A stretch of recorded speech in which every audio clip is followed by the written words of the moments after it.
잘 되시고 또 빨리 회복하셔서 몸된 교회 오셔도 열심히 예배 드리시고 주님 섬길 수 있도록 특별히 좀 기억하시고 내일 오전에 기도해 주시면 고맙겠습니다.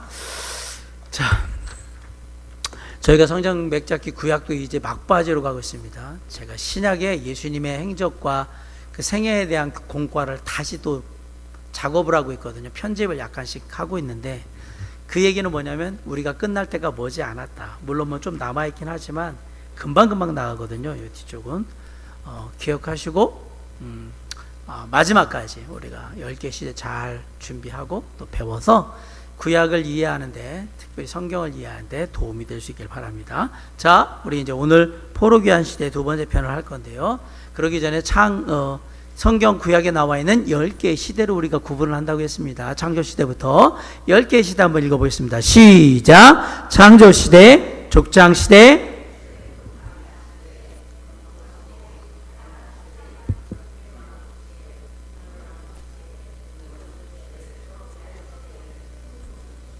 네. 창조시대의 주인공은 누구죠?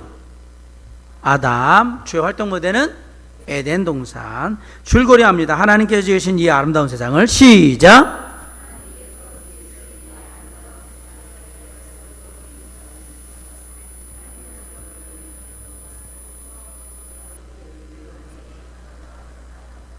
네. 하나님께서 지으신 이 아름다운 세상을 관리하도록 위임받은 인간은 하나님처럼 되려는 교만 속에서 범죄하고 그로 인해 인간과 세상은 타락한다. 예. 창조시대에는 4개의 주요한 사건이 있습니다. 창조, 타락, 홍수, 바벨타. 네, 4개의 주요한 사건이 시간별로 순서별로 일어납니다. 족장시대의 주인공은 아브라함입니다. 주요 활동 무대는 가나안입니다. 큰 민족을 이루어 복의 근원이 되게 하시겠다는 시작.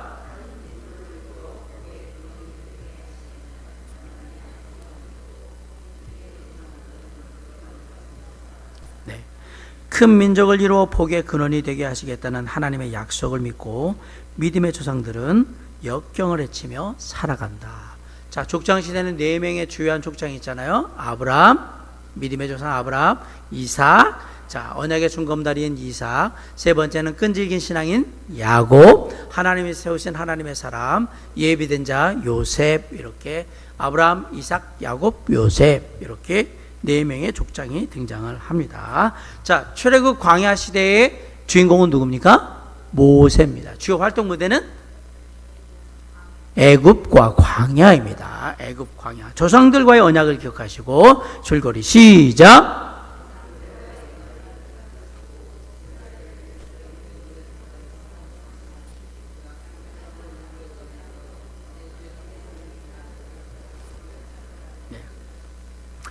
조상들과의 언약을 기억하시고 이스라엘을 애굽의 노예 생활에서 해방시킨 후 약속의 땅으로 인도해 가면서 예배하는 공동체가 되도록 철저하게 훈련시키신다. 이게 출애굽 광야시대의 줄거리입니다.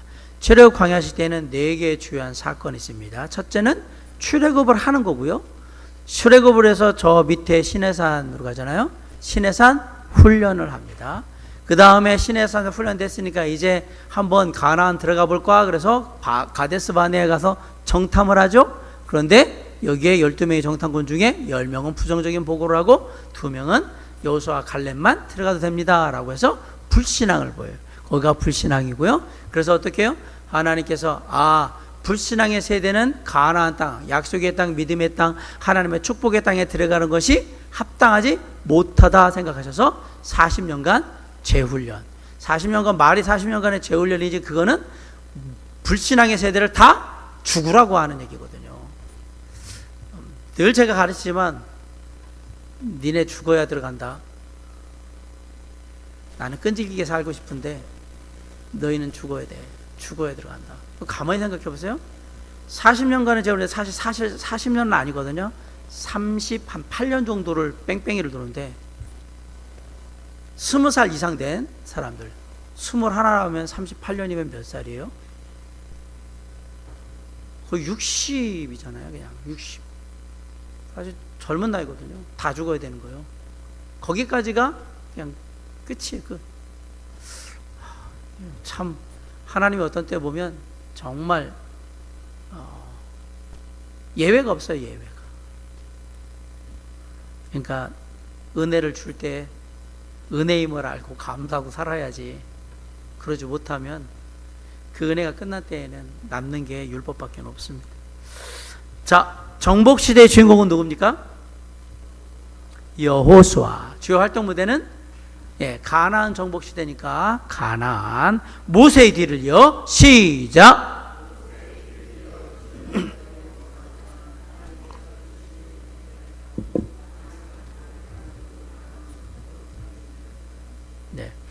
모세의 뒤를 이어 지도자가 된 여호수아는 하나님께서 주신 권위를 가지고 가나안 정복을 위한 거룩한 전쟁을 수행해 간다. 이게 정복시대입니다.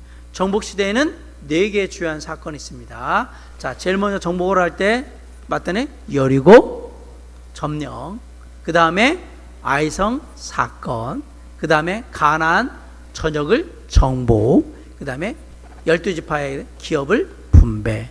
여리고 점령, 아이성 사건, 가나안 전역 정복, 기업 분배, 이렇게 4개의 시간적인 순서에 따른 큰 사건들이 이루어지는 게 정복시대입니다. 사사시대. 사사시대 주인공은 대표적인 사사로 기드온, 여룻바알이라고 불렸던 기드온입니다. 기드온. 주요 활동 무대는 역시 가나안입니다. 하나님은 이스라엘이 자율적으로 살아가기를 바라셨으나, 자, 시작.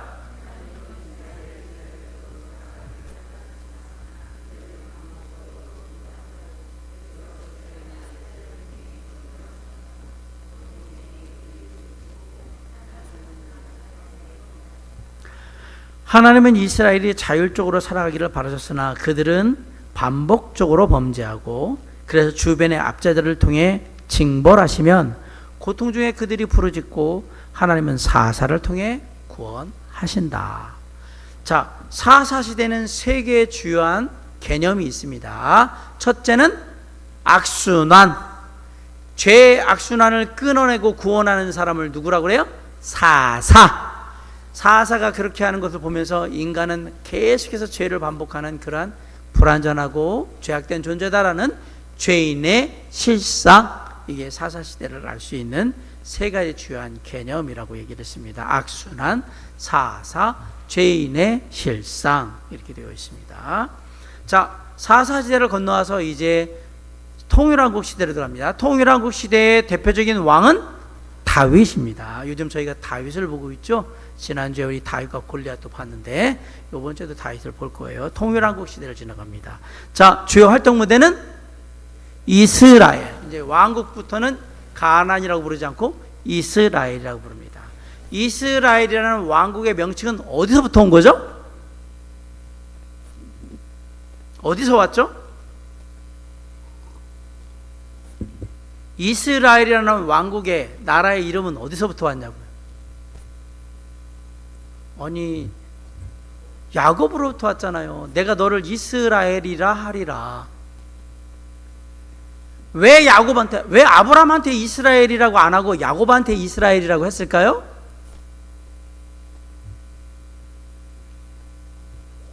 아브라함이 할아버지인데 믿음의 조상 아브라함부터 이스라엘이라고 하지 않고 왜 야곱부터 이스라엘이라 하리라 그러고 얘기했냐? 왜죠? 상식적으로 우리가 알 수 있어요.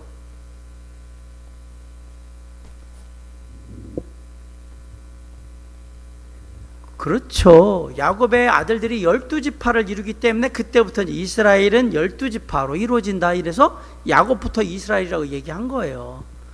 그거는 뭐 상식적으로 그냥 12지파로 그 이스라엘을 이루기 위해서 야곱의 이름을 너를 이제 이스라엘이라 부르고 네 자손들이, 네 자식들이 뭐 할 거니? 이스라엘을 이루는 지파들이 될 거라는 걸 딱 얘기를 하신 거잖아요.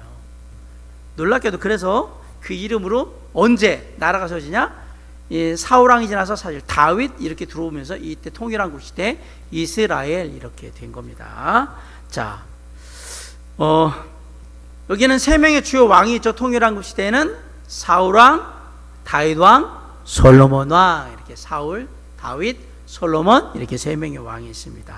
자, 이제 그러면 지나가서 이렇게 통일왕국 시대로 잘 가면 좋은데 나라가 흔들흔들하면서 분열을 하게 되죠. 분열왕국 시대의 대표적인 왕은 누굽니까? 히스기야. 남왕국 유다의 종교개혁을 이뤘던 히스기야입니다. 무대는 이스라엘입니다. 남왕국 유다와 북왕국 이스라엘을 합해서 그냥 이스라엘 이렇게 생각하는 겁니다. 북왕국은 줄기차게 멸망기로 가고, 시작.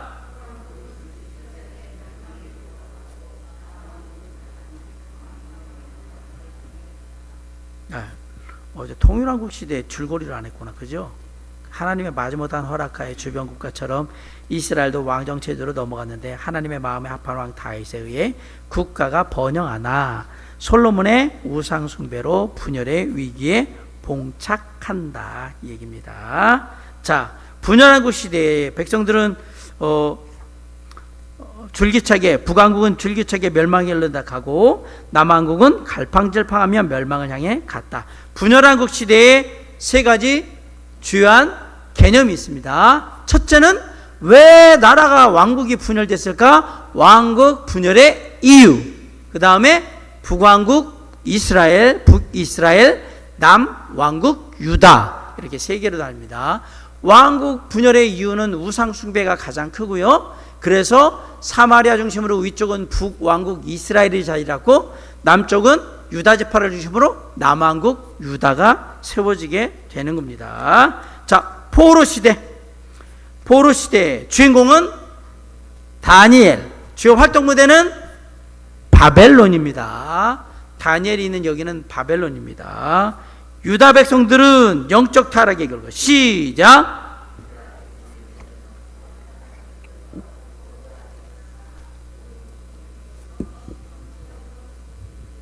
네. 유다 백성들은 영적 타락의 결과로 포로가 되었으나 그 고통 속에서 신앙적 성숙을 이룬다라는 얘기입니다. 포로 시대에는 세 가지 주요한 개념이 있습니다. 포로 생활을 예언하고, 포로 생활을 현실로 당하고, 포로 생활이 우리에게 어떤 의미가 있느냐? 의미. 포로 생활의 예언, 포로 생활의 현실, 포로 생활의 의미, 이렇게 세 가지 사건이 이루어지게 되는 겁니다. 자, 이제 아홉 번째 포로 귀환 시대. 자, 포로 귀환 시대의 주인공은 누구죠?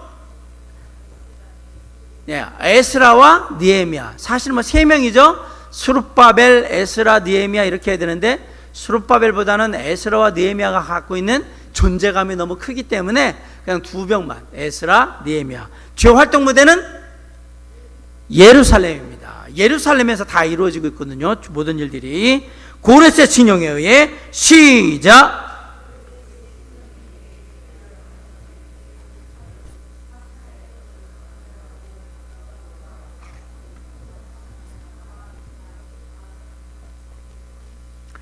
고레스의 칙령에 의해 귀환이 허락된 유대 백성들은 3차에 걸쳐서 귀환하고 돌아와서 첫 번째로 뭐 한다? 성전. 두 번째로 신앙. 세 번째로 성벽을 재건합니다. 성전을 재건하는 건 스룹바벨이 했던 일이고, 신앙을 재건하는 건 에스라가 했던 일이고, 그 다음에 성벽을 재건하는 건 누가 한 거예요? 느헤미야가 한 일입니다. 그래서 성전, 신앙, 성벽을 재건한다, 이렇게 되어 있던 거예요. 그러면 여기에 포로귀환 시대에도 네 개의 주요한 개념이 있겠죠. 일단은 포로에서 귀환, 포로 귀환. 그 다음에 첫 번째 했던 일이 뭐예요? 두 번째 성전 재건, 두 번째는 신앙 재건, 세 번째는 성벽 재건, 이렇게 되는 거예요. 포로에서 돌아와서 성전을 재건하고 신앙을 재건하고 성벽을 재건한다, 이렇게 되어 있는 거예요. 자, 이러면 이제 포로 귀환 시대까지 거의 다 끝났죠. 자, 포로 귀환 시대의 76페이지 한번 보세요. 포로 귀환, 3차에 걸친 귀환 과정에서 하나님의 은혜를 체험함. 이 성전 재건, 이스라엘이 무엇인가를 확인하기 위하여 이스라엘의 재건의 핵심. 성전을 재건한다는 건 정체성을 세우겠다니, 우리는 여호와 하나님, 야훼 하나님을 믿는 하나님의 나라요 백성이다. 이게 성전 재건의 의미예요. 세 번째, 신앙의 재건. 2차 귀환을 지도한 에스라는 백성들에게 율법을 가르친다. 사실 와가지고는 처음에 그냥 성전자가도 바빴는데 보니까 자폰도 있고 막 난리도 아니었던 거예요. 이스라엘 사람들이 주변에 있는 족속들하고 이방인들하고 막 결혼해가지고 혼혈도 많고 그러니까 이거는 이러면 하나님을 섬기는 백성이 될 수 없다. 정리하자. 이 자폰의 문제를 정리하면서 신앙의 정체성을 다시 세운 게 누구냐? 에스라입니다. 그리고 네 번째, 성벽 재건. 3차 귀환을 지도한 느헤미야는 예루살렘을 재건하여 구별된 도시로 만들고자 한다. 성벽을 재건한 거예요. 성벽. 그래서 이제 그동안 외세 침입도 받고 먹고 살만한 도시로 만들기 위해서 성벽을 재건합니다. 여기서 잠깐, 메데바사 제국은 어떤 나라인가? 메데라는 나라는 바벨론이 아수르로부터 독립할 무렵 함께 독립한 나라이다. 그때는 바벨론 안에 메데라는 나라가 들어있었던 거예요. 속국같이. 이 메데는 바벨론과 동맹관계를 유지하다가 느부갓네살 왕이 죽은 후 그 관계가 깨지고 바벨론이 벨사사를 죽이고 바벨론을 이어받고 나중에 바사, 페르시아와 통합하여 바사 제국이 된다. 바사 제국은 BC 536년에 시작하여 BC 330년 헬라 그리스의 알렉산더 대왕에 의해 멸망했다. 바사는 인도의 인더스강과 메소포타미아의 티그리스 강 사이에 이란 고원의 본거지를 두었다. 페르시아, 바사가 페르시아거든요. 저는 페르시아 그러면 아라비안 나이트, 신밧드의 모험 나오죠? 예, 저 어릴 때 항상 6시가 되면 나왔던 만화가 뭐냐면 신밧드의 모험이잖아요. 그게 이 바사 페르시아 배경이거든요. 여러분은 신밧드의 모험을 안 보고 자라신 것 같은데? 저 때는 늘 볼 수 있었던 만화입니다. 그게 바사 페르시아예요. BC 1500년경 아리안족, 인도 유럽 쪽이 이곳에 살고 있었는데 나중에 두 갈래로 나눠져 하나는 인도 쪽으로 다른 하나는 서쪽의 비옥한 초승달 지역인 메소포타미아로 간 거예요. 아, 인도로 간 사람들이 있고 메소포타미아 지역, 지금의 이란, 이라크 이쪽으로 온 사람들도 있는 거예요. 이곳에서 메데와 바사의 두 왕국이 일어났다. 메데인은 그 땅의 북서부를 차지하였고 바사는 남부 지역을 차지하였다. 메데는 위에 쪽, 바사는 아래쪽 이렇게 차지한 거예요. 메데는 BC 700년경에 대국을 이루었고 BC 612년 시악사레스 왕 때 바벨론의 느부갓네살 왕과 연합하여 아스르의 수도 니느웨를 멸망시켰다. 바사는 남하하여 엘람과 동쪽 지대를 점령하였으나 BC 690년경에는 아수르의 아수르바니팔 왕에 의해 파멸되었다. 처음에는 메데의 세력이 더 강해서 바사를 지배했지만 고레스 왕 이후에는 바사가 패권을 잡게 되었다. 바벨론에는 메데바사, 바벨론, 메데바사 이렇게 쉽게 말하면 처음엔 바벨론, 그 다음 메데, 바사 이렇게 그 나라의 흐름이 바뀌었다는 얘기입니다. 그래서 바사가 이제 다 페르시아가 된 거죠. 고레스는 BC 550년에 반란 중에 있던 메데를 제압하고 속국이 아닌 연합국의 성격을 갖게 되었다. 소아시아 리디아 왕국 바벨론을 정복함으로써 세계 최대국인 바사, 페르시아 왕국을 세운 사람이 누구냐? 이 부름기이기 때문에 고레스예요. 고레스. 아, 그렇구나. 바벨론에는 바벨론이라는 나라와 함께 메데 바사도 같이 있었는데 바벨론이 강할 때는 바벨론이라 불렀던 거고 메데가 강할 때는 메데라고 불렀던 거고 바사가 강할 때는 바사라고 부른 거예요. 그러니까 메데 바사는 연결되어 있었어요. 왜냐하면 이게 따로따로 있었던 게 아니라 같이 있었을 때가 어디가 강하고 어디가 약하고 이렇게 같이 있었던 나라란 말입니다. 다시 한번 잠깐, 성경하는 포로교환 시대 주 이방원들을 아시나요? 자, 포로교환 시대와 관련된 성경의 책들이 뭘까? 라고 생각을 할 때 우리가 가만히 생각하면 에스라, 느헤미야, 에스더. 그렇구나. 왜 성경에 스룹바벨은 없죠? 저도 몰라요. 나중에 주님께 올라가서 왜 스룹바벨 그렇게 기분 나쁘게 스룹바벨 뺐어요? 라고 물어보시든지 말든지, 저는 안 물어볼 거예요. 다 뜻이 있었겠죠. 에스라, 느헤미야, 에스더가 포로 귀환 시대에 관련된 책인 거예요.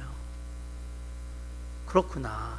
물론 예언서에도 포로 귀환 시대에 관련된 예언서들이 많아요. 우리가 처음으로 들어가서 보시면 몇 페이지 보시면 되냐면 6페이지 한번 보세요.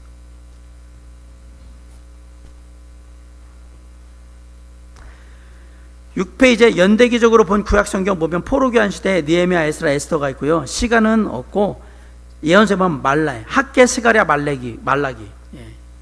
이게 다니엘도 그렇지만 다니엘은 포로 시대고요.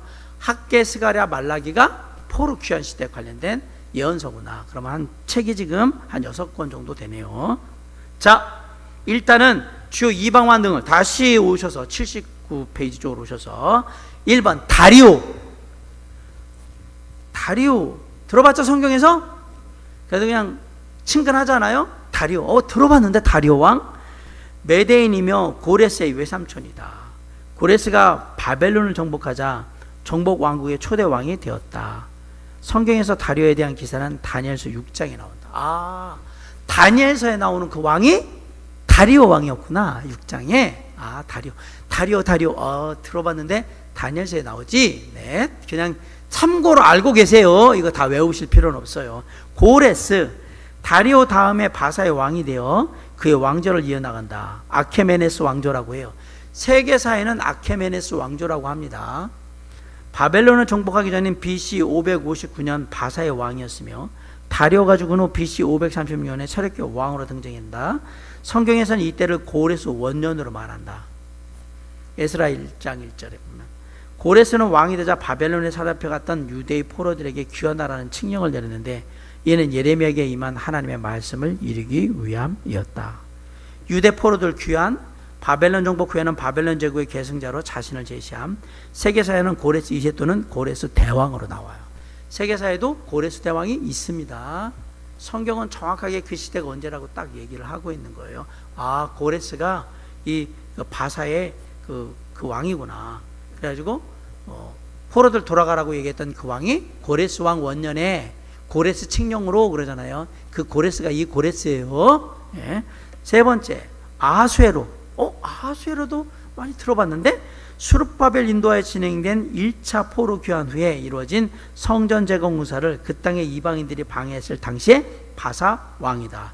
에스라 4장 6절에 나오는 아하수에로. 그때 반란 일으키려고 해요. 예루살렘에서 요놈들이 유대인들이 반란 일으켜서 독립하려고 그러는 거예요. 쉽게 말하면 이간질을 하면서 거짓 정보를 흘리죠. 걔네들도 유튜브 보니까 그런 거예요. 거짓 유튜브를 봐가지고 그래가지고 들어와 어디서 그래가지고 확인을 합니다. 그때 왕이 누구냐? 아하수에로. 거짓 뉴스였어요. 거짓 뉴스. 세계사에는 뭐라면 캄비세스라고 나와요. 캄비세스. 애국까지 정복하고 돌아오던 길에 죽어요. 이 아하수의 왕은 애국까지 정보를 가졌어요. 그럼 이스라엘을 지나갔다는 얘기죠. 그렇죠? 그거 갔다가 왔다는 얘기입니다. 오다가 죽었어요. 아하수에로. 아닥사스다. 아닥사스다도 많이 들었는데 이는 아닥세르세스라고 부릅니다. 아하수에로 왕의 동생 스메르데스를 사칭하여 반란으로 왕이 되었다. 순서대로 보면 아시겠죠? 다리오, 고레스, 아하수에로, 아닥사스다. 이게 지금 순서대로 나오고 있는 거예요. 유대 성전 재공사의 방해자들은 이때도 방해 편지를 보냈다. 계속해서 거짓 뉴스를 준 거예요. 왕이시여 유튜브를 검색해 보시기 바랍니다. 이 녀석들이 드디어 반란을 하려고 합니다. 거짓 또 편지를 보내고. 그때도 아닥사스다 왕입니다.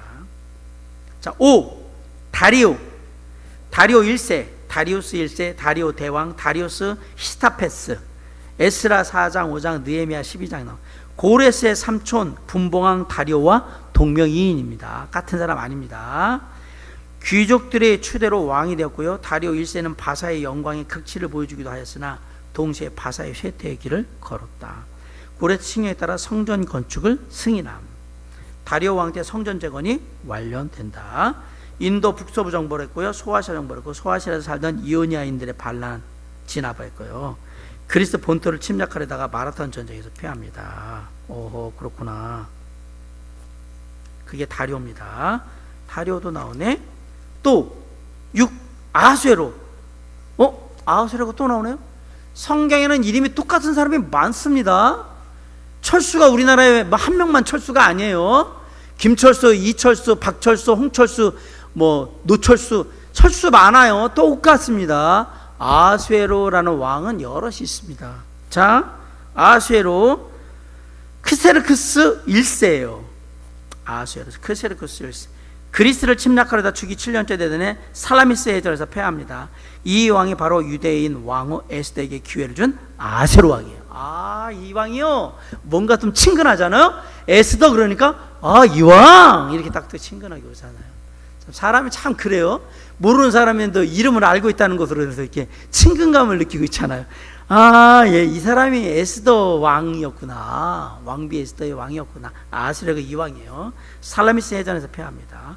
7번에 아닥사스다. 아닥사스다 또 있었는데요. 4번에 있었잖아요. 아닥세르세스. 자, 세계사에는 아닥세르세스 1세로 불립니다. 롱기마누스라고도 불리고요. 에스라 니에메를 귀환시킨 왕이고요. 어머니가 에스라 나오는 페이당을 왕 와스디. 아, 와스디 아들이 아닥사스다예요. 나중에 에스더가 어머니 역할을 하죠. 아, 그렇구나. 그 와스디 그 이쁘다고 까불다가 쫓겨난 와스디 아들이 아닥사스다구나. 그 외에 크세르크스 2세, 다리오 2세, 아닥사스다 2세, 아닥사스 3세 막 이렇게 나와요. 아, 우리가 지금 친근한 이름들 좀 봤어요. 아주 친근하죠. 확인해 시대는 쭉 넘어갑니다. 넘어가서 자 82페이지 서로 줄을 이어봅시다. 쉽지 않습니다. 자만하지 마시고. 자, 포로 귀환 어디에 있습니까? 3차에 걸친 귀환 과정에서 하나님의 은혜를 체험함. 성전 재건. 네, 이스라엘이 무엇인가 어떤 나라인가를 확인하기 위한 재건의 핵심, 신앙 재건. 2차 귀환을 지도한 네스라는 백성에게 율법을 가르친다. 이게 신앙 재건이에요. 성벽 재건. 3차 귀환을 인도한 느헤미야는 예루살렘을 재건하여 구별된 도시로 만들고자 한다. 네. 다음 내용 읽고 그것이 해당하는 것에 아래같이 쓰십시오. 포로 귀환에 해당하면 귀환, 성전 재건에 해당하면 성전, 신앙 재건에 해당하면 신앙, 성벽 재건에 해당하면 성벽. 그렇게 힘들여 집을 건축한 이유는 주민등록 재발급 때문에. 이거 뭘까요? 집 짓는 건 네가 어느 나라 사람이다, 어디 지역 사람이다. 이거 뭐하고 관련인 거예요? 이거 약간 비유한 거예요. 아닙니다. 이거 뭐합니까? 이거 뭐 했다고 그랬어요? 집 졌자고 얘기했잖아요. 힘들어 집을 건축한 이유는 주민등록 발급하기 위해서입니다. 뭐 했다는 얘기냐? 성전 재건했다는 얘기입니다. 그래서 너희들이 누구인지 어떤 나라인지를 알게 한다. 이거 성전입니다. 한 손에 총칼 들고 한 손에 망치 들고 뭐 했을까요? 성벽 재건할 때 파수꾼 쓰고 이렇게 재건하고 막 그랬잖아요. 바벨론의 회사는 어떻게 정리하나? 아파트하고 차는 아니야. 바벨론에서 지금 이거 떠나야 되는 얘기니까. 귀환, 포로 귀환입니다. 아하와 강가에서 금식을 선포한 이유는 절대 다이어트 때문이 아닙니다. 이거 누구죠? 아닙니다. 아하와 강가에서 눈물을 흘리면서 기도한 사람은 느헤미야가 아닙니다. 에스라입니다. 신앙입니다. 신앙. 나 예루살렘의 푸세적 황제는 죽어도 볼일을 못 봐요. 뭡니까? 귀환, 포로 귀환입니다. 나 그렇게 아파트 안 돼 있고 수세식 화장실 없는데 나가 못 살거든요. 나 안 가기 싫어. 푸세식 화장실이죠. 네, 하드웨어보다 더 중요한 것은 소프트웨어입니다. 뭘까요? 신앙 재건. 이스라엘은 주소로 편지를 보냈더니 수치인 불명이라네.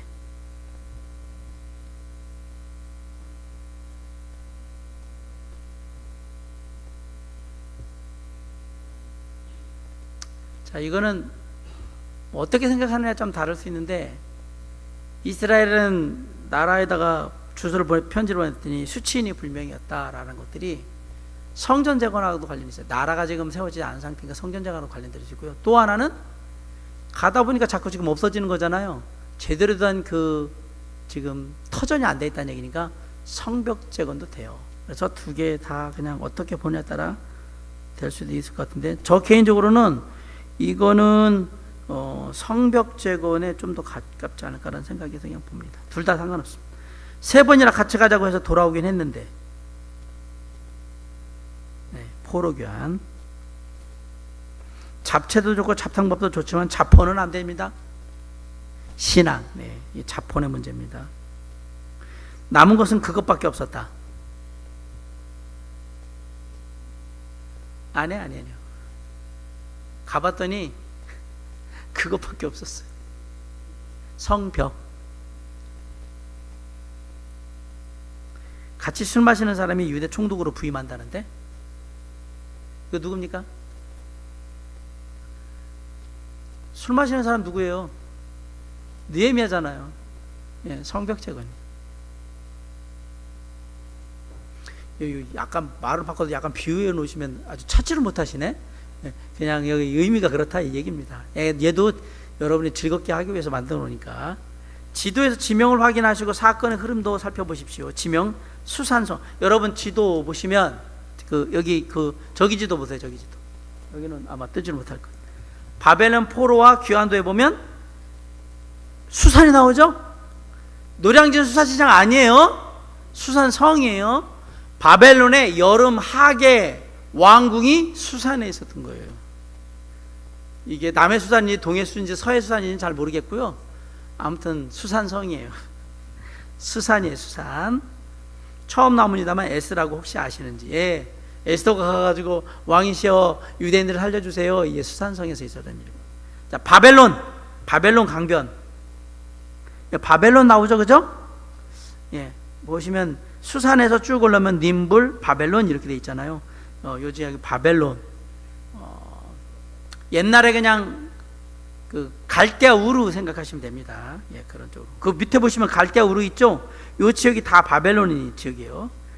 우르의 위치가 지금 파란 거에 우르의 위치가 여기로 나와 있는데 위에 우르가 우르이라고 되어 있는데 이쪽으로 가 있는 것도 있고 정확한 위치는 잘 모릅니다. 이건 지도마다 좀 달라요. 그거 왜 다릅니까? 저도 몰라요. 왜냐하면 하도 오래전이기 때문에 분명히 여기 어디 있는데 그걸 잘 맞추기는 어려워요. 그렇지만 요 정도에 있다라는 건 맞아요. 뭐 님불, 엘람, 메데. 보시면 수산 외에 엘람, 메데. 엘람도 나오고 메데도 나오네. 그런 거 알겠죠? 보라색 줄은 수르바벨 시대의 포로교환 1차고요. 빨간색 줄은 바벨론으로 잡혀갔을 때, 끌려갈 때였고, 에스라 느헤미야 인도로 왔을 때는 약간 통로가 다르죠, 그죠? 오히려 맨 처음에 수르바벨의 포로교환을 했던 길은 누구의 길과 비슷하냐면 아브라함이 올 때의 길과 비슷합니다. 거의. 근데 에스라 느헤미야가 온 길은 중간에 가로질러 왔네요. 그 얘기는 그때 이쪽에 사람들이 다니는 무역로가 있었다는 얘기예요. 그래서 그쪽을 타고 왔다는 얘기입니다. 부차별 갈 때가 거의 같은 길로 돌아왔죠? 이렇게 돼서 1차 교환은 수르바벨 인도로 49,897명 BC 538년에 나와요. 2차 교환은 에스라의 인도로 1775명 458년 538에서 458년이면 거의 한 80년 가까이, 그죠? 지나서 다시 돌아왔네요. 3차 교환 느헤미야 인도로 왔는데 몇 명인지는 몰라요. BC 444명.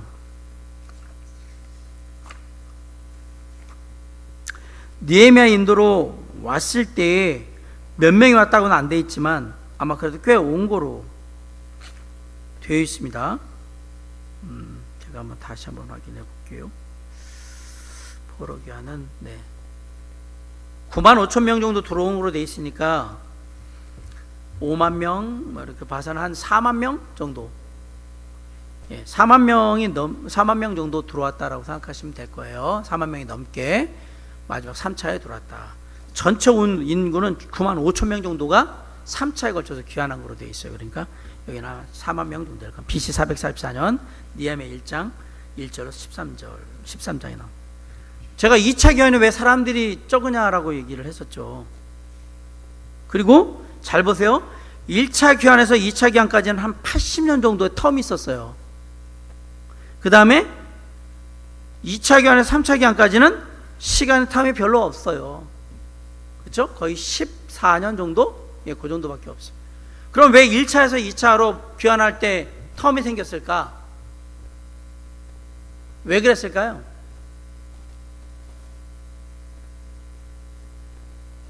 돌아올 때 방해가 계속 있었어요.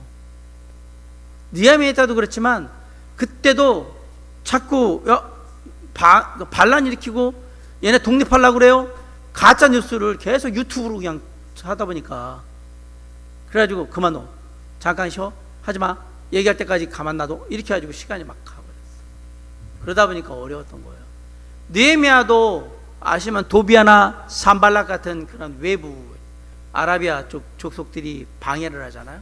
그럼에도 불구하고 그것을 이기고 52일 만에 마무리를 하게 되는데, 성벽 재건을 1차, 2차 교환 때도 그런 시간들이 벌어지고, 두 번째는 왜 사람이 적냐고 지난주에도 말씀드렸지만, 야, 그 푸세식 화장실에 가가지고 먹고 살 것도 없는데 생고생해야 되는데 그걸 왜 가?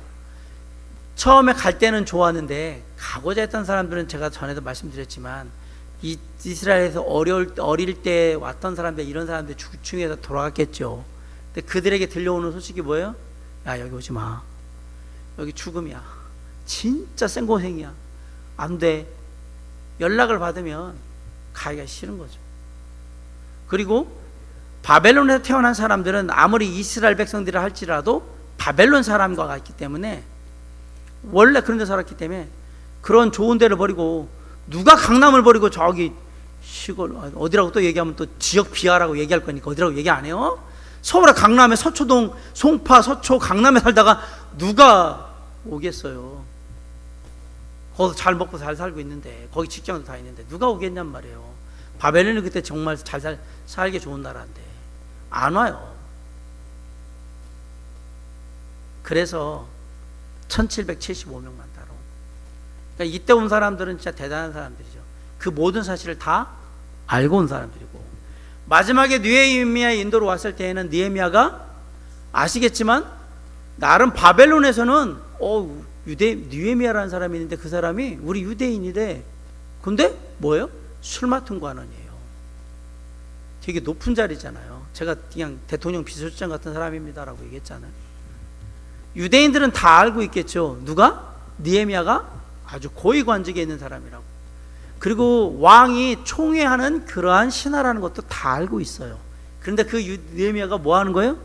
제가 이제 유대 총독으로 가서 예루살렘 재건을 마무리해야 되겠습니다. 그러니까 느헤미야가 간대. 그거는 학사였던 에스라가 가는 거하고는 전혀 다른 문제예요. 수룹바벨도 총독으로 왔지만 수룹바벨은 준비가 덜 된 상태에서 왔던 거예요. 그리고 처음엔 너무 힘들었던 거예요. 왜냐하면 맨 땅에 헤딩을 해야 되니까. 느헤미야는 그 나머지 모든 것들을 완결짓기 위해서 오는 사람인데, 왕도 전폭적으로 지지를 해주고 가라고 하고 그러니까 그때 야, 이때 가면 좀 덜하겠다. 그래도 느헤미야가 가는데 왕이 많이 또 돈도 주시고 그랬는데 이렇게 간 거잖아요. 군대도 보내주고 보호해주고. 그래서 많이 왔던 거. 그런 부분에 있어서 보면 이 느헤미야라는 사람이 정말 또 대단한 사람이구나 라는 사실도 알게 되고요.